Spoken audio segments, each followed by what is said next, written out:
जमीन किसी और की और कब्जा जमाने की कोशिश कर रहा है कोई और। लावलंग प्रखंड के मुख्य चौक पर स्थित खाता संख्या 63 प्लॉट 367 स्थित 20 डिसमिल जमीन पर कम है मामला। किसी भी गरीब असहाय पीड़ित परिवार के साथ हो सकता है खूनी खेल। लावलंग प्रखंड क्षेत्र में भूमाफियाओं का आतंक से आम जनमानस खासे परेशान है। फर्जीवाड़े के इस खेल में ये इतने माहिर है कि किसी के भी जमीन को ये कब अपना बता दे और कब कौन सा कागजात दिखा दे ये बताना मुश्किल हो गया है। इनके बढ़े हुए हौसले का अंदाजा इसी से लगा सकते हैं कि ये न्यायालय को भी ठगने और चूने लगाने में पीछे नहीं रह रहे हैं। कुछ ऐसा ही एक मामला लावलंग प्रखंड मुख्यालय के करीब 500 गज की दूरी सटे एक अत्यंत ही गरीब परिवार के साथ देखा जा सकता है। यह जमीन खाता संख्या 63 प्लॉट 367 पर स्थित 20 डिसमिल जमीन का है। यह जमीन बिहार सरकार के द्वारा भूदान के तहत 1990 में गरीब तथा अत्यंत पिछड़ा जाति गंजू परिवारों को दिया गया था, जिसकी कागजात उक्त परिवारों के पास आज भी मौजूद है, जिसकी सत्यापित कॉपी भी अनुमंडल कार्यालय द्वारा निकाली गई है। लेकिन बांदू गांव के अशोक कुमार साहू, बिरजू कुमार साहू, प्रभु साहू, पठन साहू इत्यादि दर्जनों दबंग प्रवृत्ति के लोग जो खुद को उच्च कोटि के परिवार अपने आप को बताते हैं तथा इस अवैध जमीन कब्जा करने में कोई कसर नहीं छोड़ रहे हैं। स्थानीय लोगों से यह बात पता कि एक व्यक्ति जो सरकारी शिक्षक भी बताए जा रहे हैं, ये सभी बाजबरन जमीन पर कब्जा करने पर तुले हैं। जमीन के असली मालिक जो है वे सभी कागजात रहते हुए भी कुछ नहीं कर पा रहे हैं, क्योंकि ये सीधे साधे है और कमजोर है। ऐसे में ना ही इनकी प्रशासन सुन रहा है। स्थिति ऐसी हो गई है कि अब इन जमीन पर खूनी संघर्ष की भी संभावना बढ़ गई है। अगर समय रहते प्रशासन के द्वारा इसमें हस्तक्षेप नहीं किया गया तो इस जमीन पर किसी भी की भी जान जा सकती है। आपको बताते चले कि जो लोग उक्त भूमि पर गलत तरीके से कब्जा कर रहे हैं, उनके द्वारा 1983 के दखल जो गलत तरीके से 2 लोगों के नाम पर बिक्री नामा तथा खरीदी गई रजिस्ट्री भी दिखाया जा रहा है। प्रशासन के द्वारा कुछ महीने पूर्व इस जमीन पर धारा 144 भी लगाई गई थी।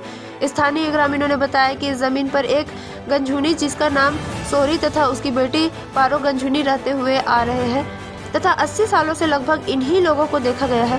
पीड़ित परिवार सरकार से न्याय की गुहार लगाई है। अगर कोई भी पदाधिकारी या प्रशासन इनकी न्याय दिलाने में सक्षम नहीं है तो पीड़ित परिवार मौत का जिक्र कर रहा है और कहा अगर इंसाफ नहीं देते हैं तो आप मुझे मौत दे दे। यह बात गरीब परिवार अपनी नम आंखों से की है। लावलंग से मोहम्मद साजिद की रिपोर्ट। 10-20 दिन हमारे मैया के मिल रहा है, 10 मिनट हमारे नानी के मिल रहा है और सरकार के तरफ से हमारा मिलल था पर्चा और माफिया लोग हमके साथ बहुत दिक्कत कर दिया। हम कहाँ जाएंगे, गरीब आदमी कहाँ हम जाएंगे, उतना हमको पहुँचे नहीं है, कहाँ जाएंगे, कहीं गुजर बसर कर रहे हैं, किसी तरह से नून रोटी हमको चलता इसी से, हम कहाँ जाएंगे। का माफिया लोग क्या दिक्कत कर दिया? यही की जमीन लूटने के लिए आ रहा। क्या दिक्कत कर दिया है? जमीन लूटने के लिए आ रहा है। क्या उसका क्या कहना है? कि मेरा है हमको दे दो, तुम्हारा नहीं है, हम कहाँ जाएंगे। तो जमीन आप लोगों को कैसे मिला था? हमको सरकार तो द्वारा से मिला था, वार्षिक पर्चा। आपकी दादी नानी के नाम से मिला था और माँ का नाम से मिला था, दोनों के 10-10 से मिला है। तो कौन आता है कब्जा करने के लिए? बिरजू साहू आता है और अशोक साहू आता है। ये दोनों परेशान करके रख दिया है। कहीं भी जाते हैं तो हमको बतिए नहीं, कोई सुनता है तो कहाँ हम जाए बताइए। कहाँ गए थे जो आपका बात नहीं सुन रहा है? थाना जबे किए, वहाँ से हमको दुरा देता था। बड़ा झगड़ा हुआ, पुलिस के थाना हमको बंद कर दिया। उन लोग खुला घूर रहा है, हमको बंद कर दिया। काहे बंद कर दिया? कहीं कुछ दे दिया होगा, माल पानी थोड़ा बहुत, हमको हमारे पास उतना है ही नहीं है तो कहाँ सब दे। हमारे नाम से 10 डिसमिल है और माँ के नाम से है 10 डिसमिल 20 डिसमिल विधानी हमको जमीन हमको है।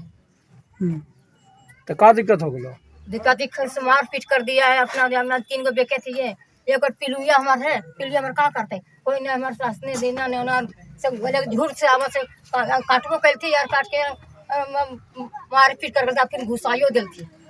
का काट दिल तुम क्या? अथी सरसों काट दिल थी। अपन जमीन में लगे रहले। हाँ लगे रहे कौन काट देला? अथी नारायण साह के बूढ़ी काहे तोहर फसल काहे काटलो? कहे काटते तब वो जाने यार हम का कैसे हम तुम जाने गेलिए हम तो कह हमर ये है के हमर उन चढ़ाई कर देले का बोले वो? कहा कि हमर जमीन का है तो जमीन हम कैसे होवे देबे हम बाल पर से चाचा जूठे कटे मछली चलती है मैस का बाल बच्चा पर बेटा मर गया भतार मर गया बाल बच्चा मर गया हम सर के घर थपा थप कराली गाड़ी अपने मार को हम खाए खाइए। ये पीटन का माँ का नाम से जमीन मिला है भूमिदान और पीटन का नानी का मिला है भूमिदान 10-10 डिसमिल का, दोनों मिलाकर 20 डिसमिल का ये रकबा है, जिसमें आज लगभग 60-65 वर्षों से ही इस घर में है और यहीं से गुजर बसर भी कर रहा है। इसका नानी भी डेट कर गया, बेचने वाला था वो भी डेट कर गया, लेने वाला भी डेट कर गया, जबकि आज जो है सो भूमि माफिया कागजात बनाकर इस जमीन पर कब्जा करना वो चाह रहा है, जो कि ग्रामीण जनता ने जब हावी हुआ तो वो छोड़ के चला गया। इन लोग आरोप लगा रहा था कि इन लोग को फसल उसल भी आगे काट रहा था जबरदस्ती। हाँ, फसल वगैरह भी काट दिया और अपने से हंसुआ से हाथ में काट कर थाना में केस दर्ज भी कर दिया अगला पार्टी। आप लोग क्या चाहते हैं? हम लोग सोच रहे हैं कि जो है से गरीब का ज़मीन बच जाए और माफिया का यहाँ से भगाया जाए। क्या इस तरह का और जमीन कब्जा मैंने करता है इन लोग माफिया लोग जो है? देखिए माफिया ये लोग तो है, इसके अंदर में क्या बता सकते हैं, देहात में भी कर सकता है, कहीं भी कर सकता है। इस तरह से लोग अभी पैसा का जमाना है। माफिया कहाँ तो ये लोग के कहाँ का रहने वाला है? ये बांधू का, क्या नाम है इन लोग का? ये चतलाल साहब है, नारायण साहब, बिरजू नाम है उसका, नारायण साहब का बेटा का, अशोक, यही सब।